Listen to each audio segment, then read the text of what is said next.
Salah satu aturan paling penting bagi mereka yang duduk di belakang kemudi adalah jangan menerobos genangan air saat banjir. Mungkin awalnya tampak seperti genangan kecil, tapi kenyataannya bisa jadi jauh lebih dalam. Para ahli menyatakan, air setinggi 30 cm saja bisa menghanyutkan mobilmu. Jadi, kalau terjebak banjir, keluarlah dari kendaraanmu. Kemungkinan besar mobilmu mogok begitu air mencapai mesinnya. Kalau memungkinkan, cari permukaan yang lebih tinggi dan diam di sana. Tapi jika air mencapai lutut dan arusnya kencang, naiklah ke atap mobil dan tunggu bantuan datang.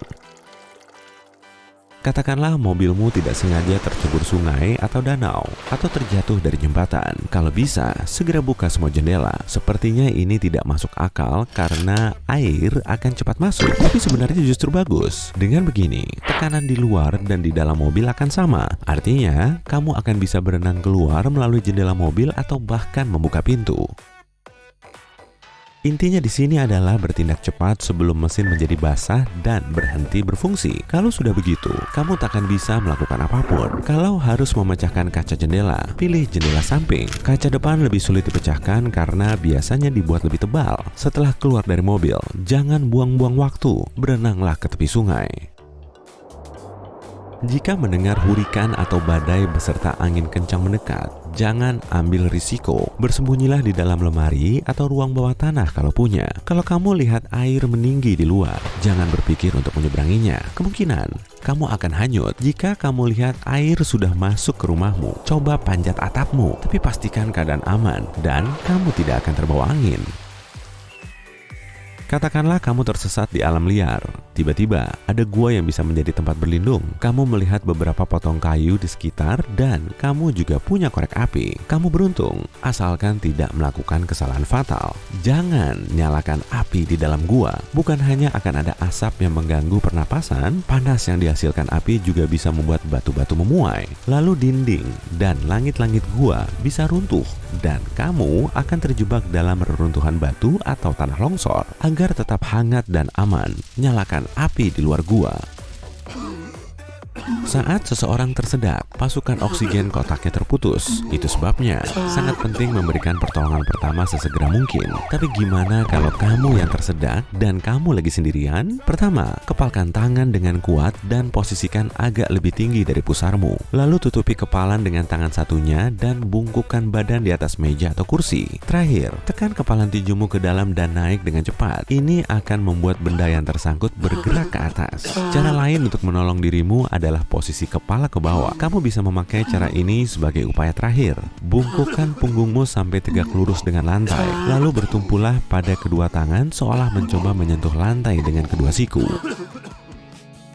Jika kamu terbelenggu dan terbaring di genangan lumpur dalam posisi telungkup, lengkungkan punggungmu. Ini akan membantu udara masuk ke paru-paru lebih cepat dan lebih mudah. Tapi cara ini tidak akan sama efektifnya di atas air deras. Alih-alih, cobalah memutar tubuhmu saat kepalamu berada di atas permukaan. Ambil napas dalam dan teruslah bergerak ke daratan kering. Jika suatu hari kamu terjebak dalam longsor salju dan terseret tumpukan salju, cobalah bertahan di atasnya. Lakukan gerakan berenang, seolah bergerak melawan arus sungai.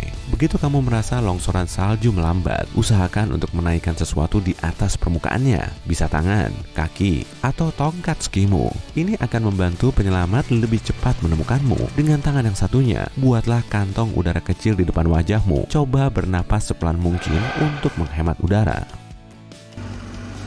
Untuk mengurangi risiko terluka dalam kecelakaan, letakkan kedua tangan pada posisi jam 10 dan jam 2 saat berkendara. Kalau mobilmu menabrak sesuatu, sistem kantung udara akan aktif. Dan kalau tangan dan lenganmu menghalangi roda kemudi, keadaan akan berakhir buruk. Saat menyetir, usahakan tidak membungkuk. Sistem keselamatan mobilmu didesain untuk melindungimu, asalkan kamu dalam posisi mengemudi normal.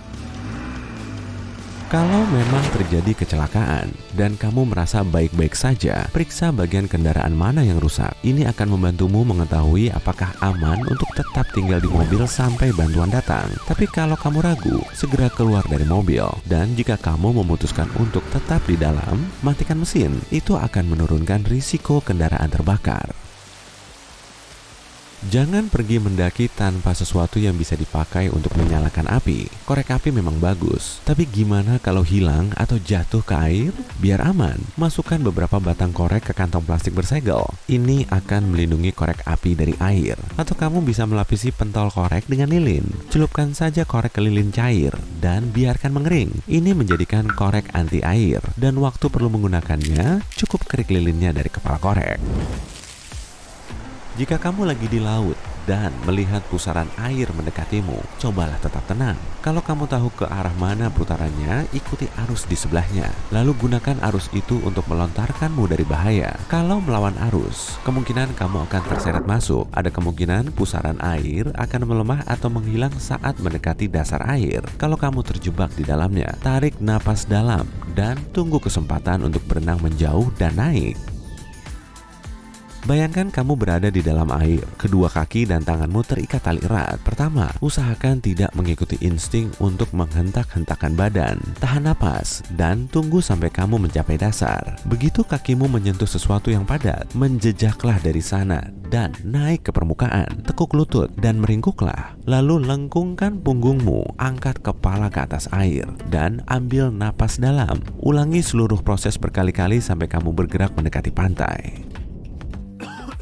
Musuh terburuk dari kebakaran rumah adalah asap. Jika kamu terjebak dalam bangunan yang terbakar, tetaplah meringkuk dan merangkaklah ke jalan keluar terdekat. Asap biasanya naik ke langit-langit dan membungkuk akan mencegahmu menghirup asap. Kalau kamu punya secari kain, pakaikan ke mulutmu. Ini berfungsi sebagai penyaring asap. Kalau kamu lagi di lift dan tiba-tiba liftnya jatuh, berbaringlah telentang di dasarnya. Cobalah tempati ruang sebanyak mungkin. Jaringan lemak dan otot-ototmu akan menyerap sebagian besar benturan. Kalau tidak bisa berbaring, duduk tetap lebih baik daripada berdiri. Tapi bagaimanapun posisimu, pastikan untuk melindungi kepala. Letakkan satu lengan di depan wajah dan lengan yang lain di belakang leher. Jika kamu jatuh terperosok ke dalam es, kembalilah ke tepi secepat mungkin. Tapi jangan meraih tepi untuk menarik dirimu keluar. Tepi es akan terus patah dan kamu bakal cepat lelah. Gerakan kedua kakimu sehingga posisi tubuh horizontal di dalam air. Setelah itu, dengan hati-hati, naiklah ke atas es. Setelah berhasil, tetaplah berbaring. Dengan begini, berat badanmu menyebar di area yang lebih luas dan memperkecil kemungkinan es patah. Kebakaran minyak sangat berbeda dari kebakaran hutan. Memadamkannya dengan air bukan hanya akan gagal, tapi justru memperburuk situasi. Jangan sentuh penggorengan yang terbakar dan jangan coba memindahkannya. Matikan kompor dan pakai sarung tangan tahan panas. Ini akan melindungi kulitmu. Lalu tutup api dengan tutup panci. Jangan pakai tutup keramik. Pilih tutup logam. Pakai garam atau soda kue untuk memadamkan api kecil. Tapi jangan pernah pakai tepung, gula, atau baking powder. Semua itu mudah terbakar. Jangan juga pukul api dengan handuk basah. Ini bisa memperbesar nyala api atau pancimu bisa jatuh dan api akan menjalar ke seluruh dapurmu.